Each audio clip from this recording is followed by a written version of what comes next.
अध्याय 7 विज्ञान योग सारांश. तयावरी सप्तमी प्रकृती परिहार उपक्रमे भजती जे पुरुषोत्तमी ते बोलिले चारी. ज्ञानेश्वरी. योगाची अर्जुनाला ओळख करून दिल्यानंतर आपले समग्र ज्ञान ज्याने होईल असा ज्ञानविज्ञानाचा विचार या अध्यायात देव सांगत आहेत. प्रपंचाला विज्ञान म्हणतात. तो सत्य समजणे हे अज्ञान.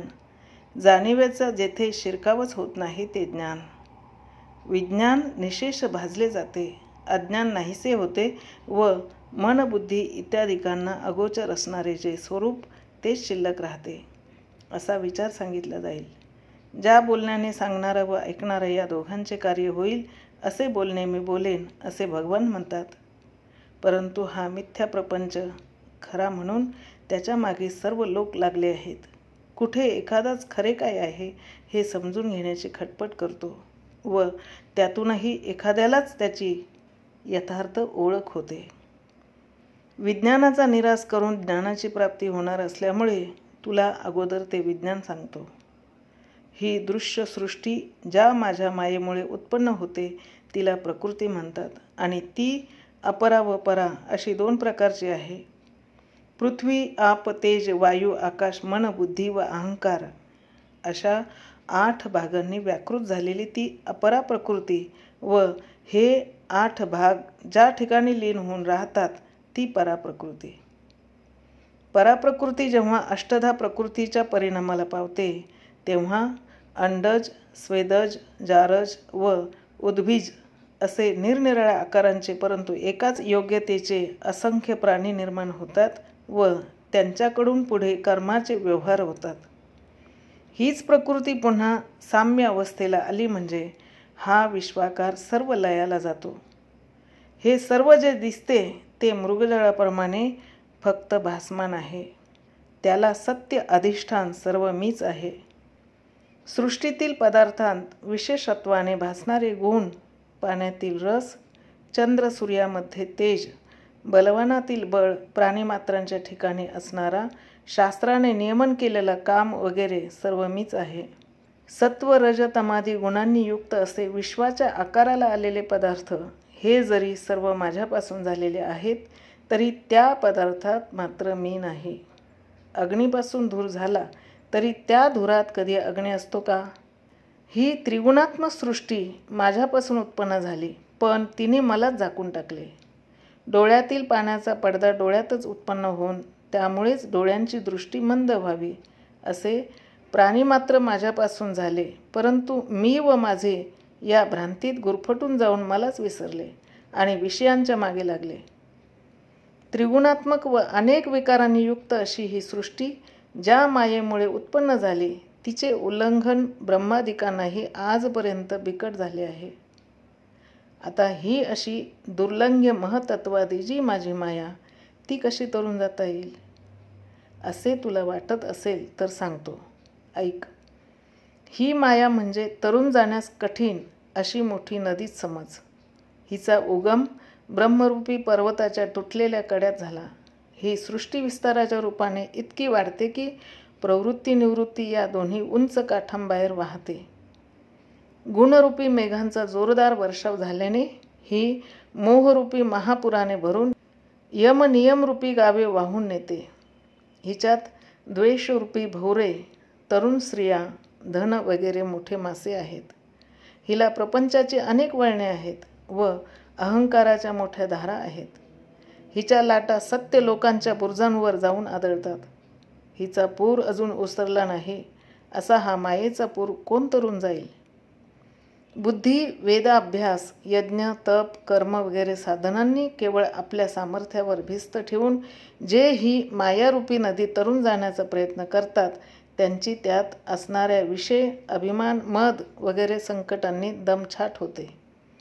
या मायेतून तरून जाण्यास सद्गुरू चरणांचा आश्रय करून मला सर्व भावाने शरण येणे हाच एकमेव उपाय आहे. परंतु मला शरण येणारे फारच थोडे. जवळजवळ सर्व लोक अहंकाररूपी भूताने पछाडले गेले आहेत व त्यामुळे निषिद्ध कर्माच्या वाटेला लागून जन्म मरणरूपी दुःख भोगीत आहेत व आता त्याचे त्यांना काही वाटेनासेही झाले आहेत, इतके ते कोडगे झाले आहेत. जे काही थोडे भक्त म्हणून आहेत त्यातही 4 प्रकार आहेत. दुःखाचा टोला बसला म्हणजे तण निवारणार्थ येणारे, काही जाणून घेण्याकरता येणारे व तिसरे अर्थप्राप्ती व्हावे म्हणून येणारे. हे सर्व भक्तच आहेत. मलाही ते आवडतात, परंतु हे कनिष्ठ प्रतीचे. खरा श्रेष्ठ भक्त म्हणून जो मला अत्यंत प्रिय आहे त्याला माझ्यापासून काही मिळावे अशी यत्किंचितही अपेक्षा नसते. फार काय, तो माझ्या योग्यतेला आलेला असतो व तसा असताही तो माझी सेवा करतो. ज्ञानी भक्ताचा साधन मार्ग सांगतात. शेकडो जन्म वैराग्याची कास धरून व संत संगतीत राहून तो निष्काम कर्म करीत राहतो. शेवटी त्याला गुरुकृपा होऊन अखिल विश्वात श्री वासुदेवच भरून राहिलेला आहे असा दुर्मिळ अपरोक्ष अनुभव त्याला येतो. असा महात्मा दुर्लभच आहे. जगताकडे पाहिले तर नाशिवंत विषयांच्या ठिकाणी आवड असणारेच दिसतात. मग ते विषय प्राप्त व्हावेत म्हणून ज्या देवतांपासून त्यांची प्राप्ती होईल त्या देवतांचे आराधन करण्यात ते गर्क होतात. पण त्या बिचाऱ्यांना हे कळत नाही की त्या देवतांतरी मीच आहे व त्यांची इच्छा खरोखरी माझ्यामुळेच पुरी होत असते.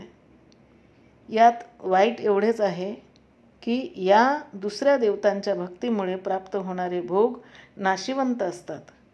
वास्तविक शाश्वत जो मी त्याची त्यांनी प्राप्ती करून घ्यायची, पण त्यालाच ते अंतरतात.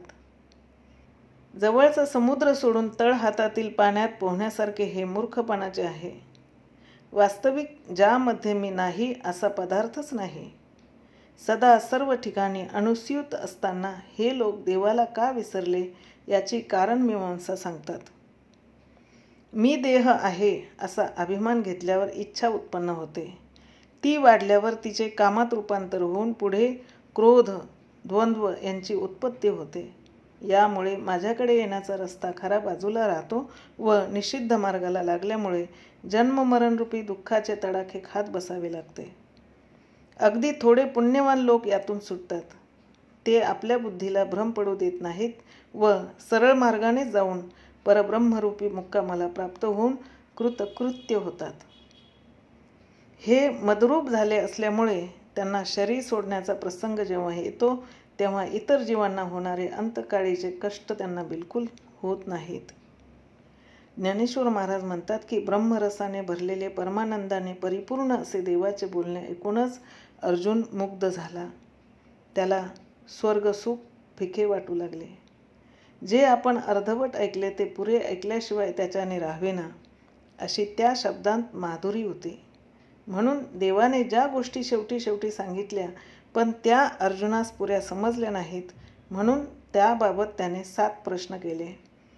तो 8व्या अध्यायाचा आरंभ हे प्रश्न करीत असताना अर्जुन देवाला किती नम्रपणाने व चतुराईने प्रश्न करील त्याकडे प्रश्न करण्याचा आदर्श म्हणून श्री ज्ञानेश्वर महाराजांनी श्रोत्यांचे लक्ष वेधले आहे.